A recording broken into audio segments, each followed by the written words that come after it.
এখনো পর্যন্ত মানুষের সভ্যতা পেছন দিকে হাঁটেনি। আমরা একটা অদ্ভুত প্রজাতি, পশু পাখিদের জন্য গলা ফাটাই আর প্লেটে পশু পাখিই চিবই। এই খারাপ সময়ে কি করে এই কাজটা করা যাচ্ছে? আর্ট কোনো মানসিক বা শারীরিক ব্যায়াম নয়। সব নাটক আমার কথা, এটা ভাববেন না। নাটকটা আমার বিষয় নয়। আমার মৃত্যুর সঙ্গে সঙ্গে যেন এই পুরো ঘরটাকে পুড়িয়ে দেওয়া হয়। আমি আমার বাড়িতে কাউকে রেগুলার লিখতে দেখিনি। আমি মানুষের সঙ্গ বিশেষ পছন্দ করি না, এই দুটোর কোনোটাতেই আমি বিশ্বাস করি না। তখন বাচ্চা কাচ্চা হয়ে গেছে, তাদেরকে পথে বসিয়ে আমি যেতে পারি না। আমার থিয়েটারকেও তেমন আমি পথে বসিয়ে চলে যেতে পারি না। অডিয়েন্স না থাকলে ডিরেক্টর আর একটা কিছু করতে পারবে না। কি দায় পড়েছে তাদের অত সূক্ষ্ম হওয়া? সিরিয়ালের ওপর ডিপেন্ডেন্ট আজকের অভিনেতারা। আমার ফেলিওর হওয়ার ভয় নেই, আমার থিয়েটার চলে গেলে থিয়েটার হারিয়ে যাওয়ার ভয় নেই, আমি কোনো কিছু হারিয়ে ফেলার ভয় করি না। আমি নাকি কান্না কাঁদি না। দর্শক হবে না, করবো না। দর্শক অনেকটা বউয়ের মতো, সে আপনাকে নিয়ন্ত্রণ করবে, আপনি তাকে নিয়ন্ত্রণ করতে পারবেন না। গ্রেটার দর্শক মানেই খারাপ দর্শক। আপনি কি দর্শককে ডিভোর্স দিয়ে থিয়েটার করতে পারবেন? আমার প্রথম দর্শক আমি, এবং আমি নিজের জন্যই বানাই। নিজের নাটক দেখে চিনতেই পারিনি এটা আমি ডিরেক্ট করেছিলাম, এত খারাপ। এই দারুণ সময় আমরা আছি। নমস্কার, ফোর্থ ওয়ালের নতুন এপিসোডে আজকে আমরা এমন একজনের সঙ্গে কথা বলতে বসেছি যার সঙ্গে একটুখানি কথা এগুলেই আপনারা বুঝতে পারবেন যে হয়তো বাংলার থিয়েটার জগৎ এরকম আরও অনেক নাট্য ব্যক্তিত্ব যাদেরকে আমরা বলি তাদের চায়, এই চাওয়ার একটা প্রশ্ন তো সবসময় এখন এসে যায়, তো সেই তাদের চায় হয়তো বাংলা থিয়েটার জগৎ। দেবাশিস রায় এই সময়ের অন্যতম গুরুত্বপূর্ণ একজন নাট্য ব্যক্তিত্ব। দেবাশিসের সঙ্গে আজকে আমার কথা বলতে বসার যে কারণ সেটা হচ্ছে যে দেবাশিস সেই একজন স্বতন্ত্র মানুষ যার আমরা যেটা বলি ভয়েস আছে, তার একটা ভয়েস আছে, সে নিজের ভয়েস নিজে তৈরি করেছে। আমি প্রথমেই দেবাশিস তোমার কাছে আসছি, যেটা যে বাংলা থিয়েটার একটা, কেউ বলছেন যে একটা সন্ধিক্ষণের মধ্যে দিয়ে যাচ্ছেন, কেউ বলছেন যে একটা ক্রাইসিসের মধ্যে দিয়ে যাচ্ছেন, বিভিন্ন রকম বক্তব্য রয়েছে। একজন বাংলা থিয়েটারের সামনের সারির একজন নির্দেশক, নাট্য ব্যক্তিত্ব হিসেবে তোমার কি মনে হয় বাংলা থিয়েটার অ্যাকচুয়ালি কোন জায়গায় দাঁড়িয়ে আছে?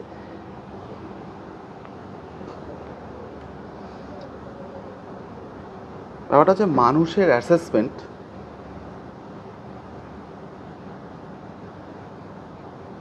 %80 নেগেটিভ।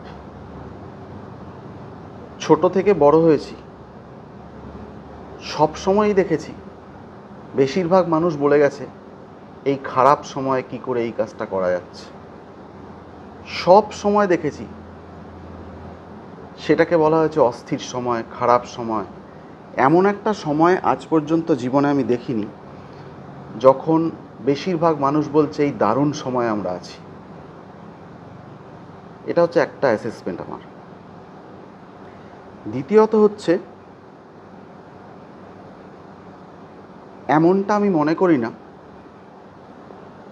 যে আর্টের কোনো প্রথম সারি, দ্বিতীয় সারি, তৃতীয় সারি হয়।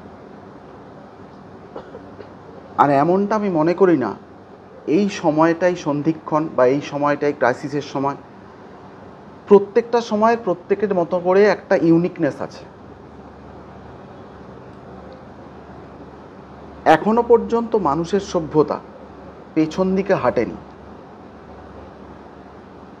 চেঙ্গিস খা বদলে বদলে হয়তো শাহজাহান হয়েছে, শাহজাহান বদলে বদলে হয়তো আরেকজন শাসক হয়েছে, কিন্তু ক্রমশ জীবনযাত্রার যে মান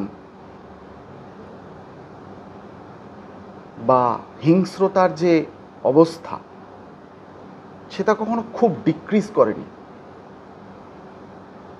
বরঞ্চ মানুষের সভ্যতা একটা পজিটিভ দিকে এগিয়েছে, এটা আমি বিশ্বাস করি।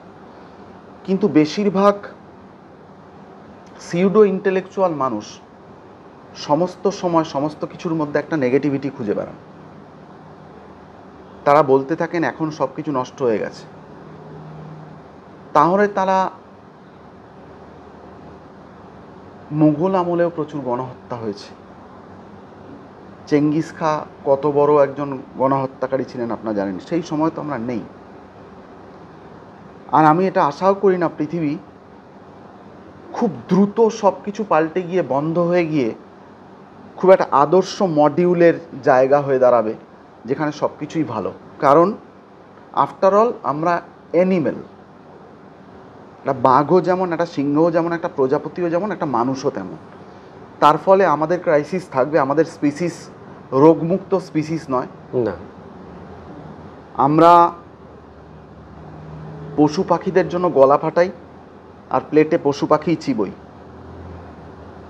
আমরা একটা অদ্ভুত প্রজাতি। আমাদের অনেক কোয়ালিটিস নিয়ে আমরা অবস্থান করি। মানুষ কি অ্যাসেস করছে তার উপর কোনো কিছু নির্ভর করে না। সভ্যতা একটা প্রবাহ। সভ্যতাকে ঘিরে যা যা আর্ট প্র্যাকটিস চলছে সেটাও একটা প্রবাহ। তার মতো করে সেটা প্রবাহ, সেটা চলতে থাকবে। কিছু মানুষ বলবে এখন খারাপ সময়, কিছুই হচ্ছে না। আসলে দেখবেন তারা সেই সময় ইম্পর্ট্যান্ট কিছু করছে না, বা তারা পুরো প্রাণ দিয়ে করছে না, বা তাদের কাজগুলো দাঁড়াচ্ছে না। আবার এখন কিছু সময়, এখন আমারই মতো কিছু মানুষ বলবে এখন দারুণ সময়, কারণ তাদের এখন দর্শক বেশি হচ্ছে, বা তাদের আর্ট সাকসেসফুল হচ্ছে, বা বিক্রি হচ্ছে, বা রেজিস্টার করছে। এই দুটোর কোনোটাতেই আমি বিশ্বাস করি না। সময় একটা জলের মতো ব্যাপার, সেটা চলছে, চলতে থাকবে।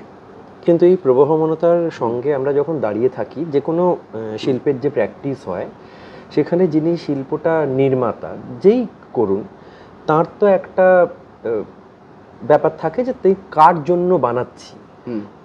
যখন নির্দেশনা দেবাশিস করে, তার তার মাথায় কি থাকে যে সে অ্যাকচুয়ালি সে কি শুধু নিজের জন্য বানায়, না সে তার দর্শকটা কাদেরকে সে মনে করে যে তার দর্শক? আমার প্রথম দর্শক আমি, এবং আমি নিজের জন্যই বানাই। কোনো মানুষ আর্ট প্র্যাকটিস করে আসলে তার নিজেকে জানবার জন্য। ইন্ট্রোস্পেকশন, তার সোলে কি আছে সেটা ইন্ট্রোস্পেক্ট করার জন্য একটা মানুষ আর্ট প্র্যাকটিস করে প্রাথমিক অবস্থায়। একটা আর্টের সেকেন্ডারি দায় অন্য কোনো আদর্শ, সমাজ বা অন্য কোনো ভ্যালুসকে ছড়িয়ে দেওয়া বা শিক্ষা দেওয়া একটা সেকেন্ডারি দায়। তখন আর্ট অনেকটা ইনস্ট্রুমেন্টেশনের কাজ করে। আর্টকে আমরা ইনস্ট্রুমেন্টালাইজ করি যে এইটা করতে হবে আর্টের মধ্যে দিয়ে, কিন্তু আর্ট ইটসেলফ সেটা নয়। আর্ট কোনো মানসিক বা শারীরিক ব্যায়াম নয়। আর্ট হচ্ছে যে কথা আপনি মুখে বলতে পারছেন না, যে কথা আপনি মুখে বললে সেই যেটা আপনি চাইছেন সেইটা কমিউনিকেটেড হচ্ছে না, সেইটা বলার জন্য আপনি আর্ট করেন। আপনার মনে জমে থাকা এমন অব্যক্ত কথা যেটা আপনার জানানো দরকার নিজেকেও অন্যকেও। এমনও মানুষ আছে পৃথিবীতে যারা আর্ট প্র্যাকটিস নিজের জন্যই করেছে, কেউ দেখেনি কোনো দিন। আপনি খেয়াল করে দেখুন, জীবনানন্দ দিস্তার পর দিস্তা খাতা লিখে ট্রাঙ্কের মধ্যে ঢুকিয়ে রেখেছেন। কেন করেছেন? তার উদ্দিষ্ট দর্শক যদি থাকতো কেউ, তিনি তাহলে কেন সেগুলোকে বার করে দেখাননি? কারণ তার নিজেকে পড়ানোর ছিল। কাফকারও নিজেকে পড়ানোর ছিল। পল গগা এমন ছবি এঁকেছেন যা তিনি কাউকে দেখাতে চাননি। পল গগা নিজের অন্ধ হয়ে যাওয়ার পর নিজের ঘরের সমস্ত দেওয়ালে, ছাদে ছবি এঁকে ভর্তি করে রেখে দিয়েছেন, এবং বউকে বলে গেছেন আমার মৃত্যুর সঙ্গে সঙ্গে যেন এই পুরো ঘরটাকে পুড়িয়ে দেওয়া হয়, কেউ যেন এই ছবি না দেখে। এবং সেটা ওর বউ পালন করেছেন, ওর বউ আর ওর ডাক্তার। কিন্তু এইখানে আমার একটা ছোট্ট প্রশ্ন থাকে, যে যেটা তুমি বললে যে প্রত্যেকে নিজের জন্য করে, তার সেকেন্ডারি তাগিদ হচ্ছে যে কিছুর জন্য করা, এবং নিজে যে কথাটা সে বলতে চাইছে। তাহলে যখন আজকে তুমি যখন কোনো হয়ে যাওয়া নাটক বানাচ্ছ, নতুন করে নিজের ভাষ্যে বানাচ্ছ, তখন তোমার কি মাইন্ডসেট কাজ করে? কারণ সেটা তো আরেক প্রথমে বলে ফেলা হয়েছে, সেই কথাটাকে যখন তুমি নতুন করে বলছো, সেখানে তো অবশ্যই তুমি একটা উদ্দিষ্ট দর্শকের কথা মাথায় রেখে বলছো না, সেটাও তুমি নিজের জন্যই বলছো। আবার না, ব্যাপারটা হচ্ছে অন্যরকম। আমাদের জীবন আর আমাদের চিন্তা একসাথে সমানভাবে প্যারালালি চলে না, রাস্তা বেঁকে যায়। কীরকম? আমি যে নাটকগুলো আমার বলার কথা, সেই নাটকগুলো শুধু যদি আমি করি, আমি একজন থিয়েটার ডিরেক্টর বা থিয়েটার মেকার বা থিয়েটার রাইটার, প্লে রাইট হিসাবে এক্সিস্ট করতে পারবো না। কারণ এখানকার পরিবেশটা এমন, আমাকে অন্যের হয়েও থিয়েটার করতে হবে, অন্যের মতো করেও। যেমন আপনি বাড়িতে, সংসারে, আপনি কখনো কখনো আপনার বউয়ের মতো, কখনো কখনো আপনার সন্তানের মতো করে বাঁচেন। সেই বাঁচাটা কিন্তু আপনার নিজের নয়। তার ফলে সমস্ত নাটক যেগুলো দেখা হচ্ছে বা আমি যেগুলো সব করছি সেগুলো সবই আমার মনের কথা নয়।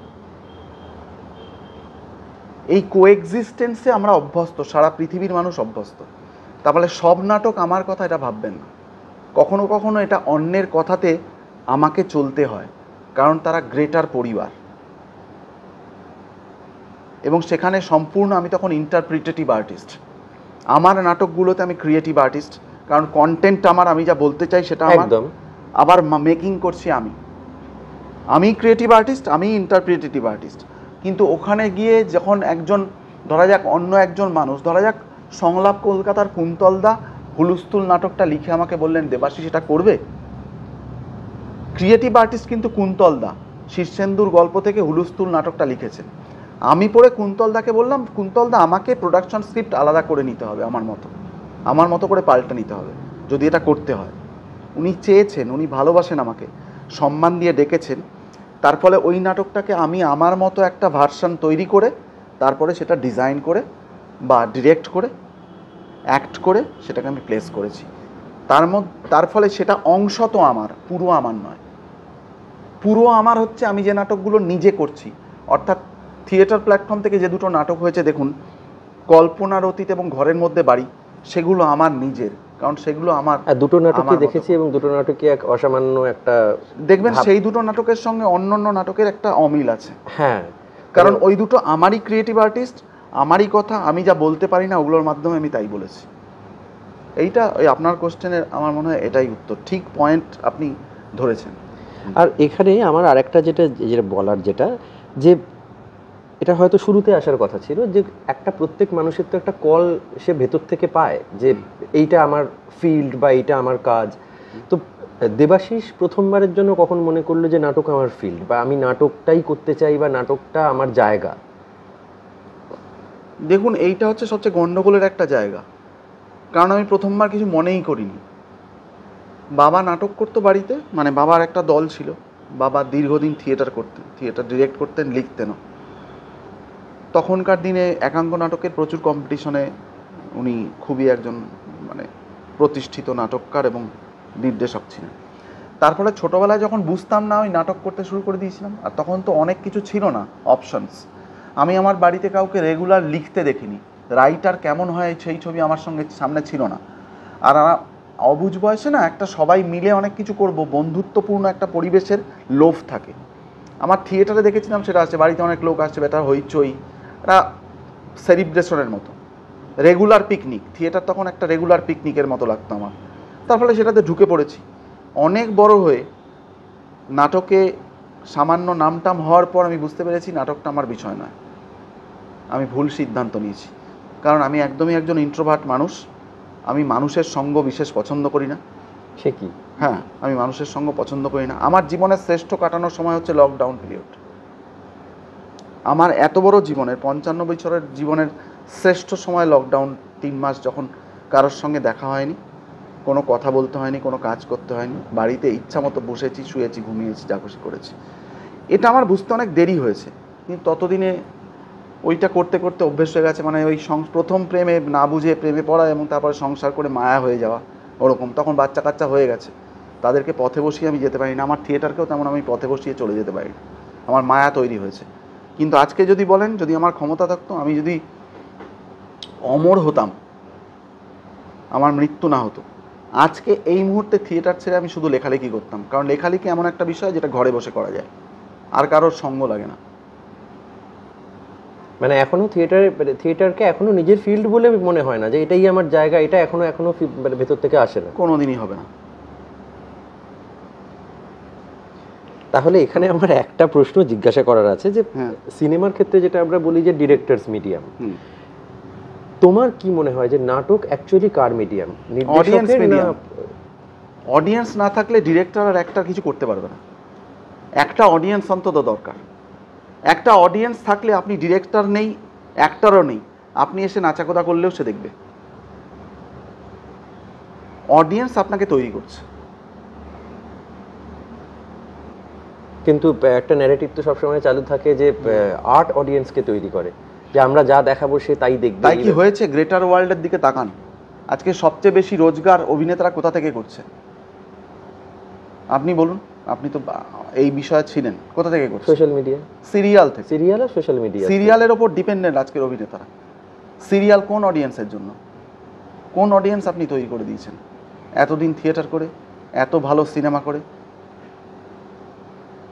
যে আপনাকে আজকের এত বড় একটা অভিনেতা সমাজ তারা তাদের বেঁচে থাকার জন্য সিরিয়াল করতে হচ্ছে?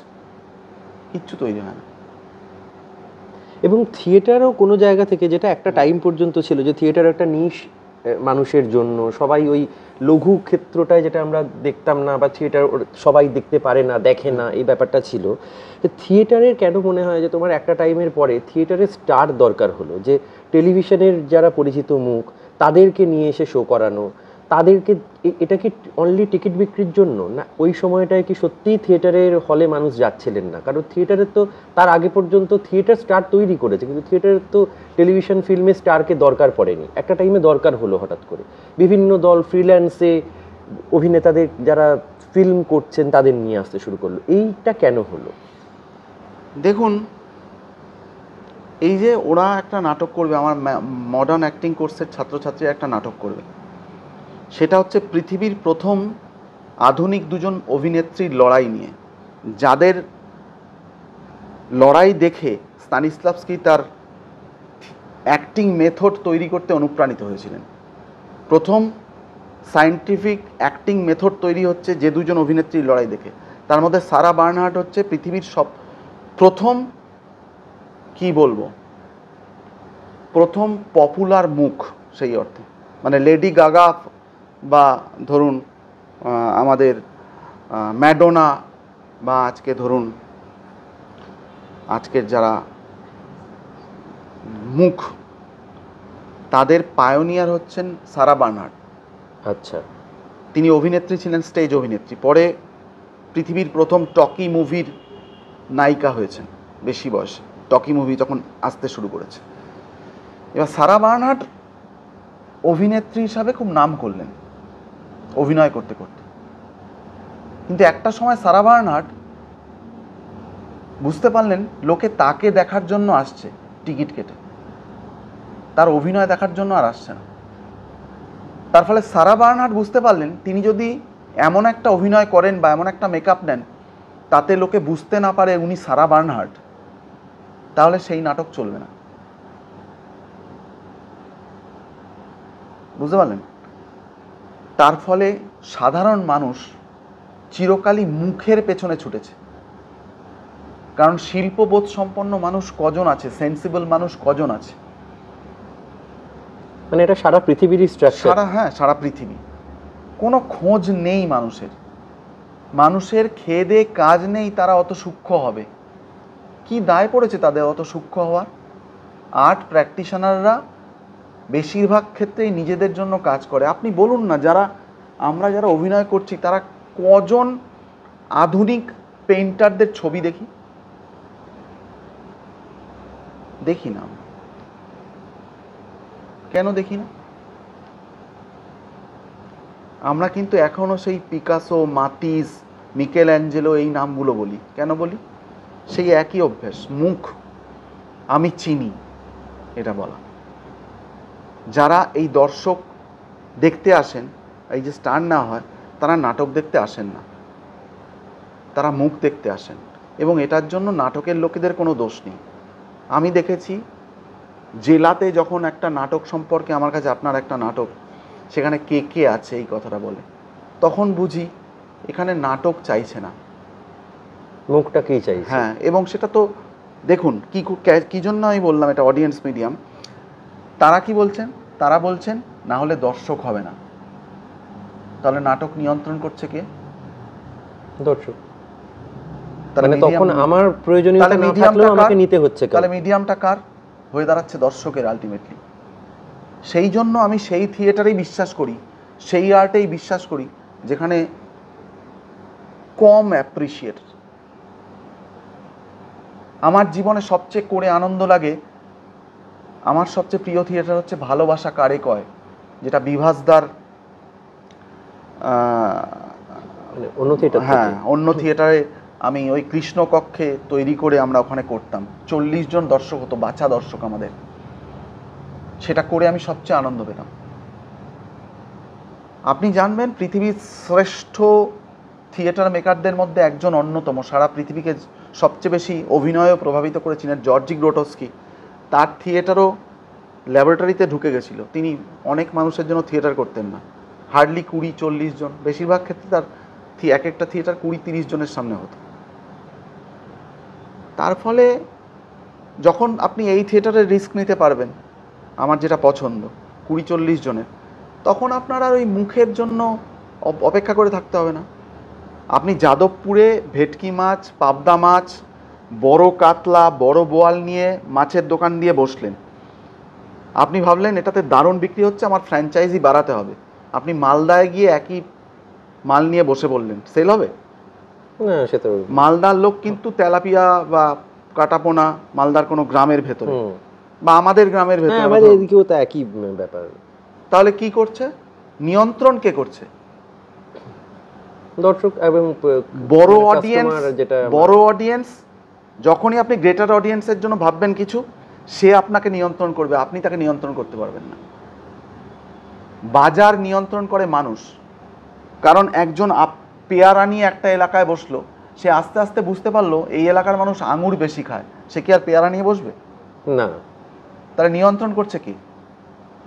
সেই নিয়ন্ত্রণ করছে যে কিনছে। থিয়েটারও তাই, যারা নিয়ন্ত্রণ করছে তাদের জন্য মুখ দেওয়া হচ্ছে। আমি সেই থিয়েটার করি না, আর কারণ আমি কেয়ার করি না, আমার ভয় নেই। আমার এই ভয়টা নেই একদিন আমার নাটকে দর্শক হবে না, দর্শক হবে না, করবো না। আমার ফেলিওর হওয়ার ভয় নেই, আমার থিয়েটার চলে গেলে থিয়েটার হারিয়ে যাওয়ার ভয় নেই। আমি কোনো কিছু হারিয়ে ফেলার ভয় করি না, আমি নাকি কান্না কাঁদি না। সেই জন্যই আমার লকডাউন জীবনের শ্রেষ্ঠ সময়। আর এই প্রসঙ্গেই আমি বলি, নাট্য উৎসবে আমরা যেটা দেখলাম যে মানে তোমার নাটকের প্রায় প্রত্যেকটা শোয়ের সময় তোমাকে এই দর্শকের উদ্দেশ্যে উঠে বিভিন্ন রকমের কথা বলতে হচ্ছে, যে আপনারা কথা বলে নিন, ফোন করে নিন, এবং নাটক থামাতে হচ্ছে।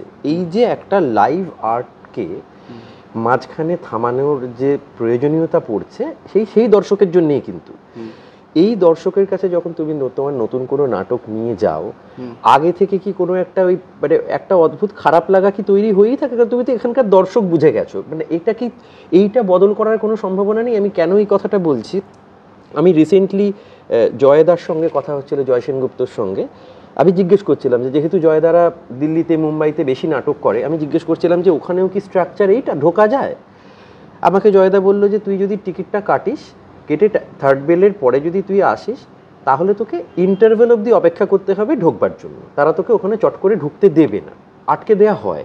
এনসিপিএতে যদি যাস বা পৃথ্বীতে যদি যাস, ওখানে ওরমভাবে হয় না। অথবা যদি তোকে ঢুকতে দেয়, তাহলে একটা সিন শেষ হলো, তুই তোর যে টিকিটটা কেটেছিস সেই সিটটা পাবি না, তোকে ঢুকে সাইডে কোনো একটা জায়গায় বসতে দেবে। কিন্তু আমাদের এখানে আমরা দেখি খুব গুরুত্বপূর্ণ অংশে মানুষ সামনে সিটের মাঝখান দিয়ে হেঁটে হেঁটে যায়। এই যে অদ্ভুত কালচার, এইটা কি এখানে কি বন্ধ করার কোনো ব্যাপার নেই? মানে এটা এই যারা তোমরা যেরকম খুব স্পষ্ট কথা বলো বলে আমি বলছি যে এইগুলো কি যারা আশার থাকেন বা কিছু, তাদের তোমরা বলতে পারো না যে তুমি টিকিট কেটেছো ঠিক আছে, কিন্তু তুমি টাইমলি না এলে তুমি তো আলটিমেটলি তুমি আমার আর্টটাকে অপমান করছো। তো এটা তুমি কেন আমি তোমায় অ্যালাউ করবো? এটা তোমরা আটকাতে পারো না? না, পারি না, কারণ দর্শক অনেকটা বউয়ের মতো, আপনি তাকে কন্ট্রোল করতে পারবেন না। আপনারও তাকে প্রয়োজন হবে, তার ফলে তার নানান সমস্যা থাকবে। সেটা মানে বউ বা বর, বউ বরকে সহ্য করে, বর বউকে সহ্য করে, একটা কম্প্রোমাইজিং অ্যাটিটিউডের মধ্যে দিয়ে সব চলে। আর দিল্লি বোম্বেতে যে শুধু এটা, আপনি এনসিপি আর পৃথ্বী থিয়েটারের কথা বললেন, আমি নিজে বেশ কয়েকবার নিতা মুকেশ আম্বানি কালচারাল সেন্টারে গিয়ে থিয়েটার দেখে এসেছি। আমি ফ্যান্টম অফ দ্য অপেরার পরপর 2টো শো দেখলাম। প্রথম শোতে গিয়ে দেখলাম আমার পাশে একটা পরিবার এসছে, বউকে নিয়ে, বাচ্চাকে নিয়ে, পরে ঢুকেছে। দেখতে দেখতে তাদের ভালো লাগছে না। ওরকম একটা সেলিব্রেটেড অপেরা চোখ ফেরাতে পারবেন না, এত ভালো, এত ম্যাজিক্যাল, এত ভালো অ্যাক্টিং, এত মিউজিকের পাওয়ার, দৃশ্য, কিন্তু তাদের ভালো লাগছে না। তারা গল্প করছে, এই করছে, চিপস খাচ্ছে, অমুক তমুক করছে, সেকেন্ড হাফে আর এলোই না। আবার পাশাপাশি আরেকটা হিন্দি নাটক দেখছি, আমি নাম বলবো না, সেখানে বলিউডের বিখ্যাত অভিনেতারা অভিনয় করছেন, একসঙ্গে হল ভর্তি দর্শক বসে দেখছে, মুহুর্মুহু হাততালি হচ্ছে, কিন্তু এত খারাপ, আমি 8 ঘন্টার মধ্যে উঠে চলে এলাম। 8 ঘন্টা বসতে পারলাম না, এত খারাপ একটা থিয়েটার, কিন্তু সবাই কিন্তু মুহুর্মুহু হাততালি দিয়ে ওই থিয়েটারটা দেখছেন। ওটা মুখের জন্য আর কি, যেটা হ্যাঁ, আমি বললাম তার ফলে কি দর্শক নিয়ন্ত্রণ করছে, এবং সেই দর্শককে আমি সবসময় শ্রদ্ধা করি, যে দর্শকের সেন্সিবিলিটি আছে। ওই যে 500 মানুষ আসছেন, তার মধ্যে 50টা মানুষ আছেন যারা সত্যি সেন্সিবল দর্শক। সত্যজিৎ রায়কে না হলে বলতে হতো না আমার অডিয়েন্স আর ব্যাকওয়ার্ড। গ্রেটার দর্শক মানে এটা সারা পৃথিবীর সমস্ত ডিরেক্টররাই বলেছেন, গ্রেটার দর্শক মানেই খারাপ দর্শক। যত দর্শক বাড়বে তার মধ্যে আপনার খারাপ দর্শক ঢুকবে। ধরুন আপনার একটা প্লে সাকসেসফুল হলো, তার মানে জানবেন 20টা শোয়ের পর থেকে যে দর্শক আসবে তারা কিন্তু প্রপার দর্শক নয়, তারা শুনে এসেছে, এটা দেখাটা একটা কর্তব্য, মানে এটা দেখাটা একটা স্ট্যাটাস। চায়ের থেকে আড্ডাটা মারতে গেলে সে ইনভলভ হতে পারবে, না হলে সেই দর্শকের জন্য ওটা একটা প্রোমো আর কি। হ্যাঁ, আমি এইটা দেখেছি, এটা বলতে হবে। তার ফলে এটা আমার বাস্তবিক অভিজ্ঞতা। তার ফলে আমার কারোর ওপর কোনো দোষারোপ নেই, আর দোষারোপ করেই বা আপনার সংসারে কি হবে, কোন দিন লাভ হয়েছে? ডিভোর্স ছাড়া কিছু হয়েছে না। তার ফলে আপনি কি দর্শককে ডিভোর্স দিয়ে থিয়েটার করতে পারবেন? সম্ভব নয়। সম্ভব। তারপরে মেনে নিতে হবে। আর একটা জিনিস, যেটা যারা তোমরা খুব এক্সপেরিমেন্টালি কাজ করো স্টেজ মঞ্চ ভাবনা থেকে সব কিছুর মধ্যে, তো অন্যান্য জায়গায় যেরকম ব্ল্যাক বক্স থিয়েটার চালু হয়েছে ছোট ছোট জায়গা তৈরি করে, এখানে তোমরা কি এরকম কিছু ভাবনা চিন্তা? আমি তো বরাবরই করেছি, আমি ব্ল্যাক বক্স থিয়েটারই পছন্দ করি, কিন্তু এখানে ব্ল্যাক বক্সের নাম করে সবাই প্রসেনিয়ামের বনসাই বানিয়ে ফেলে। হ্যাঁ, সেটা তো তাই হয়ে যায় আলটিমেটলি। তার ফলে ওই থিয়েটারটা প্র্যাকটিস নেই তো, ওই থিয়েটার আলাদা, ওই থিয়েটার আলাদা এস্থেটিক্স। যেমন আমি ওই রকম একটা থিয়েটার, তৃপ্তি মিত্র একটা থিয়েটার দেখে একজন সমালোচক বললেন যে এত বেশি লাইটের সোর্স কেন, সেটার এফেক্ট এখানে পাওয়া যাচ্ছে না। এবার সেটার এস্থেটিক্সটা বুঝুন, সেটা কিন্তু লেখা হলো কাগজে। এবার এস্থেটিক্সটা কি? সেটা হচ্ছে, ধরুন আপনি প্রসেনিয়াম একটা নাটক দেখছেন, আপনার তখন ব্যাকলাইট আর কন্ট্রোল লাইট কিন্তু ফিক্স, পেছন থেকে বা সাইড থেকে আসছে। আর দর্শক যখন দেখছে আপনার ক্যানভাস পেছনটা আর সাইডটা ফিক্স, কিন্তু যখন চারপাশে ঘিরে দর্শক দেখছে আপনার প্রত্যেকটা দিকই ব্যাক অথবা কন্ট্রোল। তার মানে পেছন থেকে ব্যাকলাইট যদি 3টে থাকে আপনার, বা 2টো লাইট থাকে, 2টো ধরুন সবুজ লাইট রয়েছে আপনার, তাহলে এখানে কটা ব্যাক হলো? 4টে ব্যাক হয়ে যায়। লাইট কটা লাগবে? 4 দুগুণে 8টা। কারণ যখনই এপাশ থেকে ক্যারেক্টার আসবে তার ডেপথের জন্য আপনার এপাশ থেকে ব্যাকলাইট দিতে হবে, ও পাশে গিয়ে ক্যারেক্টার আসবে তার ডেপথের জন্য ব্যাকলাইট দিতে হবে। এই এস্থেটিক্সটা কাকে বুঝাবেন আপনি? একটা এখানে মানুষরা জানে না যে একটা প্রসেনিয়াম থিয়েটার থেকেও একটা স্পেস থিয়েটারে কাজ করা অনেক ক্রিটিক্যাল। প্রচণ্ড দক্ষতা না থাকলে কেউ ওটা ট্যাকেল করতে পারবে না। আর যেমন আমাদের এখানে স্পেস থিয়েটারের নাম করে যেমন তেমন একটা থিয়েটার করে দিয়ে চালিয়ে দিলাম, ছোট করে, কম খরচা করে, অল্প সেট দিয়ে, এইটা বিষয় নয়। এস্থেটিক্সটাই আলাদা স্পেস থিয়েটারের। এই স্পেস থিয়েটারের এস্থেটিক্সটা যেদিন বুঝতে পারবেন মানুষ, সেদিন ভালো স্পেস থিয়েটার করা যাবে, সেদিন ভালো স্পেসও তৈরি হবে। আমাদের এখানে সেরকম স্পেসও নেই, কেউ ঠিকঠাক স্পেস তৈরিই করে না, কারণ ভাবেনি না। বেশিরভাগ অনেক স্পেসে গিয়ে দেখি আমি দেওয়ালে সাদা রং বা হালকা রং করে রেখেছে, মেঝের আলাদা রং, ছাদের আলাদা রং। আমি কাকে বোঝাবো? এমনকি আমি এমন তৈরি হলেও গিয়ে দেখেছি হলটার চারপাশের দেওয়ালটা সাদা বা বাড়ির মতো একটু ঘিয়ে ঘিয়ে বা ব্রাউন। আমাদের থিয়েটারে ভিজুয়াল এস্থেটিক সেন্স তৈরি হয়নি। আর এই যে ভিজুয়াল এস্থেটিক্সের কথা যেটা বললেন, যে যেটা আমরা দেখি যে অনেকের নাটক, যে অন্য কোনো নির্দেশক যে নাটক নির্দেশনা দিচ্ছেন সেরকম অনেক নাটকের মঞ্চ ভাবনা বা অনেক কিছুর সঙ্গে জড়িয়ে থাকো। এই নিজের নাটকের মঞ্চ ভাবনা করা আর মঞ্চের ভাবনাটা তৈরি করা এবং অন্য কারুর নাটকেরটা যখন করতে হয়, তোমার ভাবনার মধ্যে কতটা পার্থক্য থাকে? মানে তুমি তো একটা তো ওইটা মঞ্চ ভেবে দেওয়ার পরে সেটাকে কন্ট্রোল করার ব্যাপারও থাকে। ঠিক ঠিক, good point, good question rather. খুব ডিফিকাল্ট। কারণ আমি মনে করি একটা থিয়েটারের মেকিং আর মঞ্চ ভাবনা দুটো আলাদা নয়। আমি মনে করি একজন ডিরেক্টরের মাথা থেকেই তার মঞ্চের প্রাইমারি আইডিয়া আসা উচিত, কারণ সে কীভাবে থিয়েটারটা দেখছে। তার ফলে আমি যখন কোনো থিয়েটারের মঞ্চ ভাবি, আমি প্রায় সেটার পুরোটার মধ্যে ঢুকে যাই। মানে কি কম্পোজিশন হবে, কি কোথা থেকে কি হওয়া উচিত, ক্যারেক্টারগুলো কীরকম হবে। কারণ এই যে মঞ্চের সঙ্গে বা প্রপার্টিসের সঙ্গে ক্যারেক্টারের যে রিলেশন, প্রত্যেকটা এলাকায় কিন্তু আমরা একরকম। আমি এখানে এরকমভাবে আপনার সাথে বা আপনি আমার সাথে এখানে বসে আছেন, আপনি একটা ফার্নিশ স্টুডিওতে আমাদের বসার ধরনও পাল্টে যাবে, একদম সেখানে চেয়ার পাল্টে যাবে। এটাকে বলে টোপোগ্রাফি, ডিজাইনের এটা টোপোগ্রাফিক্যাল পার্ট। সেটা হচ্ছে আপনি কিভাবে নিজেকে আর বিস্তৃত জিনিসের সঙ্গে প্লেস করছেন। এবার আপনি যখন একজন ডিরেক্টরের হয়ে সেটটা ভেবে দিচ্ছেন, আপনি শুধু সেটটা খাড়া করে দিয়ে চলে আসলেন, কিন্তু সেই সেটটা কিভাবে ইউজ হচ্ছে সেটার ভাবনা তো আপনার মাথায়।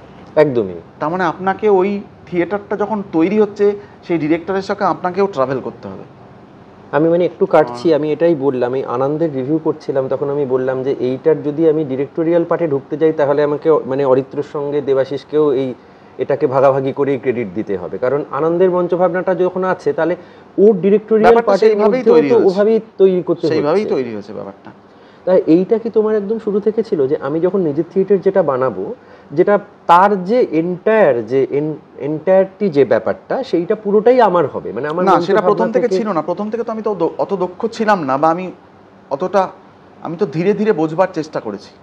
এবং যখনই আমি একটা একটা করে জিনিস বুঝতে পারছি, আমার তখন খেয়াল করে দেখবেন আমাকে তো সেই জিনিসটা শিখতে হবে। মানে আমি আলো চট করে আজকে বুঝলাম যে এই আলোটা আমি চাইছি, কিন্তু আমি আলোটা কিভাবে হবে আমি জানি না, কারণ সেটার একটা ব্যাকরণ আছে, একদম সেইটার আলাদা একটা এস্থেটিক্স আছে। আমাকে তাহলে সেটা শিখতে হবে। আমি কি করলাম, যখনই বুঝতে পারলাম আমি যে আলো চাইছি সেটা হচ্ছে না, অথবা আলোর লোক এসে একদিন এক এক রকম চালাচ্ছে, আরেকদিন এক এক রকম চালাচ্ছে, আমি বুঝতে পারছি ঠিক হচ্ছে না, আমার প্রত্যেকটা শো একই রকম লাগছে না, কিন্তু কেন লাগছে না সেটা আমি লজিক্যালি আলোর লোক যে এক্সিকিউট করছে তাকে গিয়ে বলতে পারছি না। সে বলবে না আমি তো ঠিকই চালিয়েছি, আমাদের এখানে এরকমভাবেই থিয়েটার হয়, সবাই বলবে, কেউ দোষ স্বীকার করে না। তার ফলে কী আমি ভেবে দেখলাম আমাকে একটা 2 বছরের প্রজেক্ট নিতে হবে যে আমি আলোটা শিখব। আমি ওরকম 2 বছরের প্রজেক্ট নিয়ে আলো শিখলাম। আমি ওরকম 2 বছরের প্রজেক্ট নিয়ে মিউজিক, আলো, লাইট, প্রপার্টিস এই সবগুলো শিখেছি। শেখার পর আমি পুরোটা আস্তে আস্তে নিজে করতে শুরু করেছি। ওটা আমার একটা পর্ব ছিল। এই যে শেখার পরে যখন তুমি করতে শুরু করলে, আর আগের যে নাটক আকাশ পাতাল তফাৎ, যখন তুমি নিজে করছো তখন কি ওই মানে পুরো যেটা অনেক কন্ট্রোলড হচ্ছে এটা ফিল করতে তখন? হ্যাঁ, কন্ট্রোলড মানে কি ডিস্টর্ট হচ্ছে, আমি যেটা চাইছি সেটা হচ্ছে না। মানে সেটা যে সবসময় ইচ্ছাকৃত, যে হয়তো ইচ্ছাকৃত নয়, কোনোটাই ইচ্ছাকৃত নয়, কিন্তু মানে এখানে তো অনেকেই ইচ্ছাকৃত নয়, এবং তার মধ্যে কিছু আলস্যও থাকে। মানুষ ওই চালিয়ে দেয়, আমাদের এই থিয়েটার তো চালিয়ে দেওয়ার থিয়েটার, প্রতিদিন আসছি চালিয়ে দিচ্ছি, উৎকর্ষের দিকে নজর নেই। যে নাটকটা একদিন হবে সেই নাটকটা 10টা শোয়ের পরে আমাদের এখানে নাটক নষ্ট হতে শুরু করে। 20টা শোয়ের পরে গিয়ে আমি নিজেই যদি জড়িত না থাকি রিহার্সেলে, গিয়ে নিজের নাটক দেখে চিনতেই পাই না এটা আমি ডিরেক্ট করেছিলাম, এত খারাপ। আর অন্য জায়গায় কি হয়, সারা পৃথিবী জুড়ে যেখানে সিরিয়াস থিয়েটার প্র্যাকটিস হয়, 20টা শোয়ের পর নাটকটা আরও ভালো হয়, মানে যেটা দস্তুর হওয়া উচিত, আরও 50টা শোর পর আরও মারাত্মক বম হয়ে যায়। কিন্তু এখানে উল্টোটা হয়, কারণ আমরা অলস জাত একটা, আমরা কোয়ালিটিতে নজর দেই না, আরও নিখুঁত হওয়াতে, আরও পারফেকশনিস্ট হওয়াতে নজর দেই না, আমাদের আরও লড়াই নেই, আরও খ্যাপামো নেই।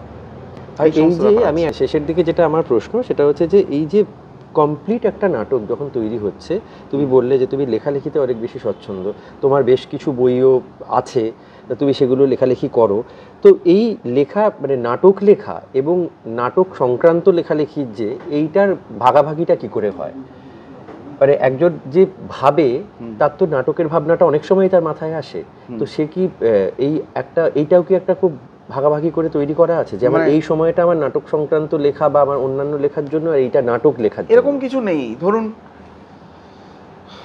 মানে ওটা ম্যানেজমেন্ট করতে আমাকে খুবই কষ্ট পেতে হয়।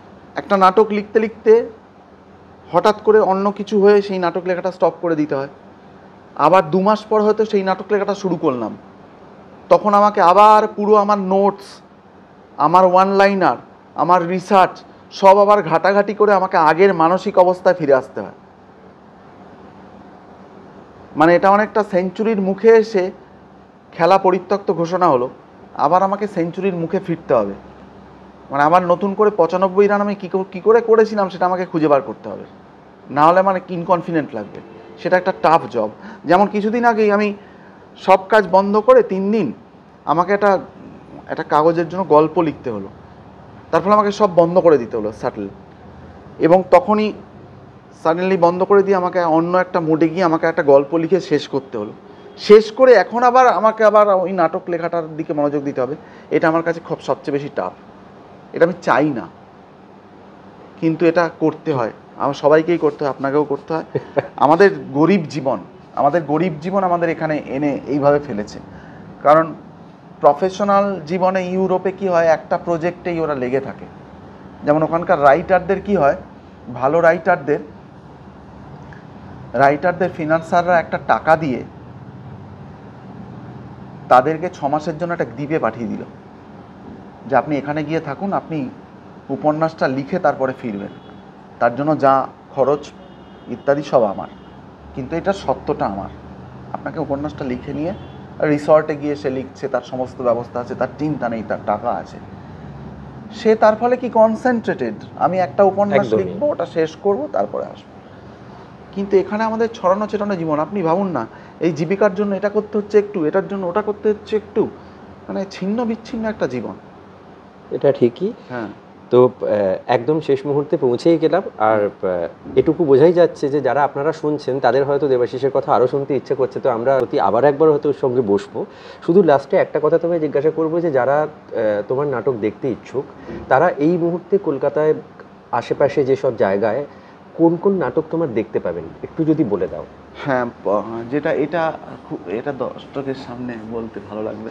সেটা হচ্ছে 15 তারিখ আমার এই মডার্ন অ্যাক্টিং কোর্সের ছাত্রছাত্রীদের নাটক রয়েছে, ছোট ছোট বড়রা, আমারই লেখা, আমারই নির্দেশনা। এটা বিধাননগর কল্পতরু বলে একটা নতুন দল প্রডিউস করেছে। সেই নাটকটা 15 তারিখ তপন থিয়েটারে রয়েছে সন্ধ্যে 6:30টায়।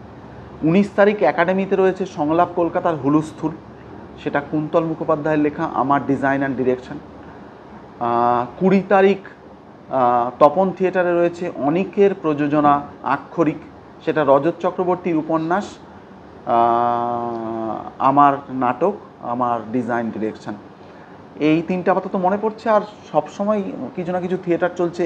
আনন্দ, বসন্ত বিলাপ, ফেরারি ফৌজ যেমন রেগুলারই শো হচ্ছে, প্রায় প্রতিদিনই শো থাকে, এগুলোর কথা আলাদা করে বলার কিছু নেই। পার্থ ভৌমিক সেগুলোর প্রডিউসার এবং নিজে অ্যাক্টিং করেন। তিনি খুবই একজন কি বলবো ইন্টেলিজেন্ট অ্যাক্টর এবং খুবই ভালো একজন এন্টারপ্রেনার। এই সব নাটকগুলো চলছে আমাদের একসাথে। আরও প্রচুর নতুন নাটক সামনে আসছে। অন্য থিয়েটারের সঙ্গে আমি একটা বেসরকারি বলে নাটক করছি, বাদল সরকারের জীবনকে আধার করে। সেটা আসছে শিগগিরই, জুনের মাঝামাঝি এসে পড়বে। জুলাইতে, আগস্টে এরকম সময় আরও নাটক আসছে। আসেনি যে আসার বলে থিয়েটার প্ল্যাটফর্মের নতুন নাটক আসছে, নীল মুখোপাধ্যায় আর ডানার অভিনয়ে। রবীন্দ্রনাথ আর কাদম্বরীর জীবন নিয়ে আমারই লেখা বহুরূপীতে লেখাটা বেরিয়েছিল গত বছর। শেখর সমাদ্দারের একটা নাটক আসছে, তার লেখা সরলরেখা বক্ররেখা বলে। সেখানে অনেক সুরজিৎ বন্দ্যোপাধ্যায়, শঙ্কর চক্রবর্তীরা অভিনয় করেছেন। এরকম পরপর অনেকগুলো থিয়েটার আসছে, আরও মনে পড়ছে না। এগুলো চলতে থাকবে। আপনারা আসবেন। এই ঝামেলা ঝক্কি নিয়েই জীবন চলতে থাকবে। তার মধ্যেই যতটুকু এক্সচেঞ্জ হয় আমরা করতে থাকব। এভাবেই সব কিছু এগোতে থাকবে। আর খারাপ সময় বলে দুঃখ করার কিছু নেই। পৃথিবীতে আবার বলছি, এমন একটা সময় আসেনি যখন আমরা বলিনি এটা খারাপ সময়। ধন্যবাদ সবাইকে, ভালো থাকবেন।